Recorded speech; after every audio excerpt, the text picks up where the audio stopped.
Apa maksud sesat di sini? Maksud sesat di sini, nak mudah cerita, macam kita baca Fatihah. Ihdinas siratal mustaqim, siratal ladzina an'amta 'alaihim, ghairil maghdubi 'alaihim waladdallin. Wahai Allah, berikanlah kami kepada jalan yang lurus.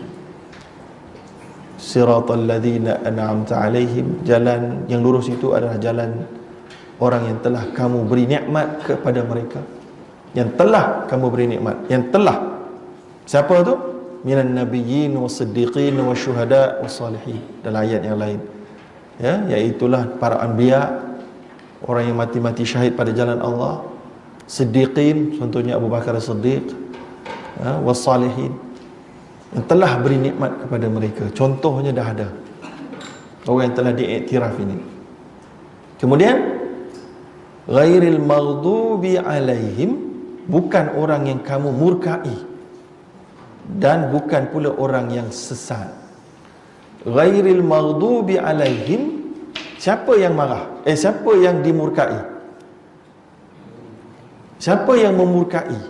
Yang dimurkai mesti ada orang yang memurkainya. Siapa yang murka, siapa yang marah?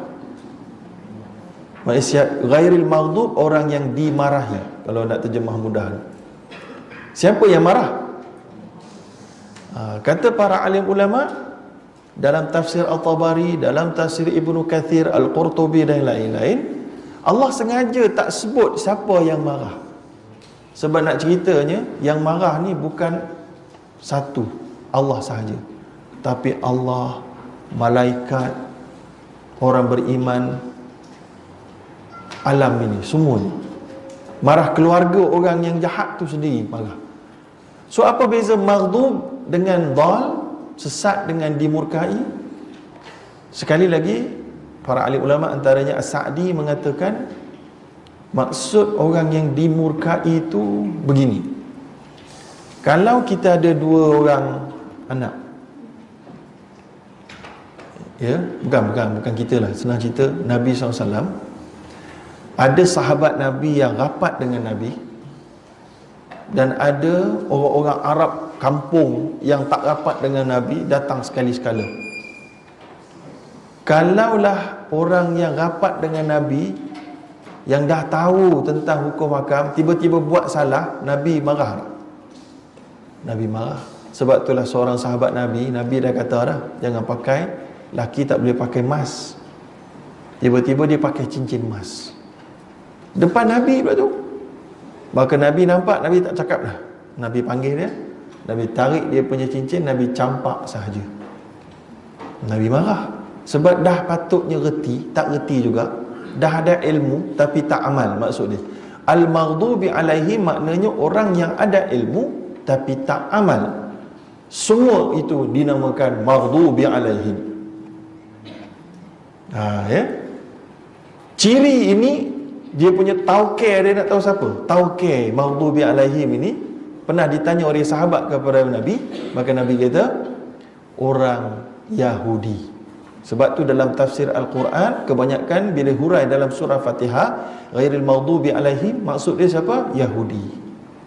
Tapi Yahudi itu bukan hanya terhad kepada dia, tapi apa karakter yang ada pada Yahudi, iaitulah dia ada ilmu. Nabi-nabi semua dilantik ramai di kalangan dia, tapi mereka tetap ingkar, degil. Ini dah dia ciri orang maghdubi alaihim. Ada ilmu, ada Quran, tahu dah, tapi tak buat dan ingkar. Maka layak sangatlah kena marah.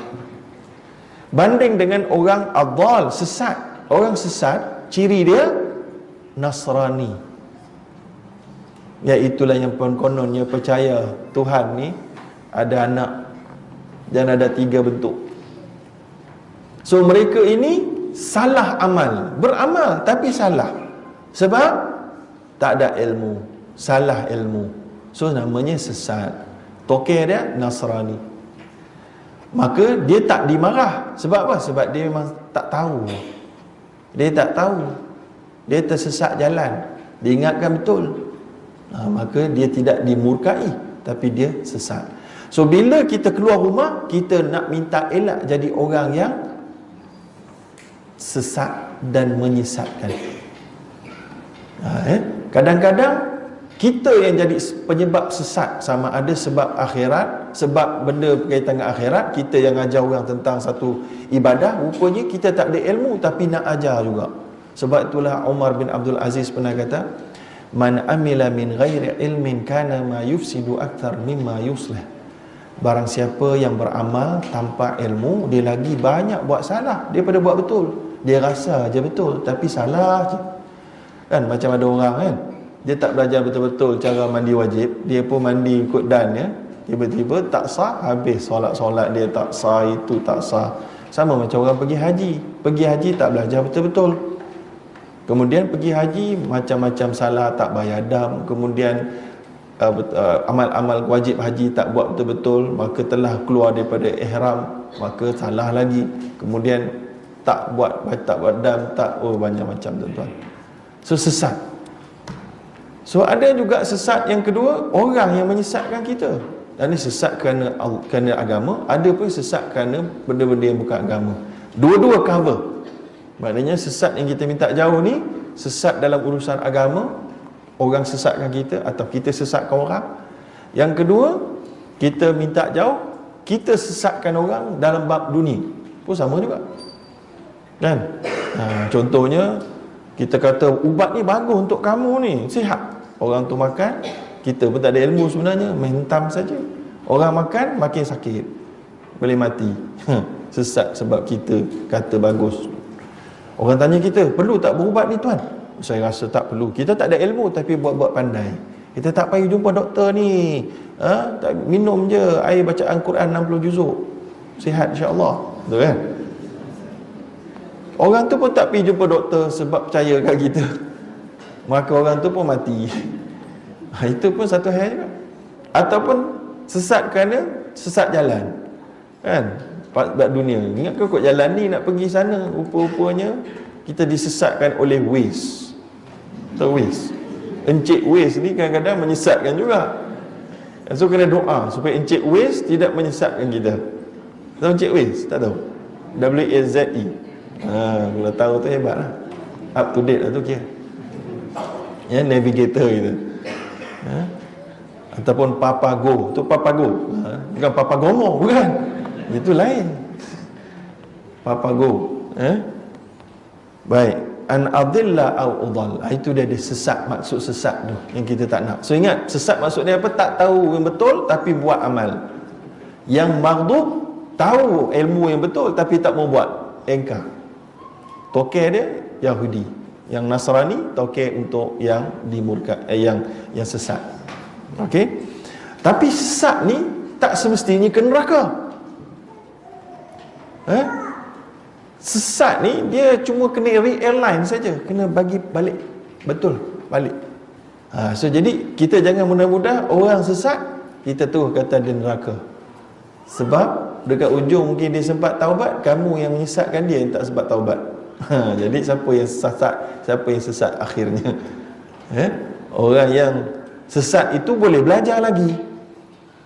Tapi kalau orang yang maghdub ataupun orang yang orang sesat, dia boleh belajar. Orang yang menyesatkan orang, dia tak minta maaf, sampai habis kat ujung lah dia mengutuk orang tu. Ataupun orang tu dulu dia sesat, dia dah belajar, dia dah betul. Yang kita masih tak habis-habis kata dia sesat, memang rugilah kita. Nanti amal-amal kita tolong buat untuk dia lah, maksudnya kita duk bagi pahala pada dia. So jadi hati-hati tuan-tuan. Hidup dalam dunia ni, dia boleh sedut amal kita, dia boleh bagi amal kita lagi banyak tanpa kita ketahui, kan? So dua-dua boleh jadi.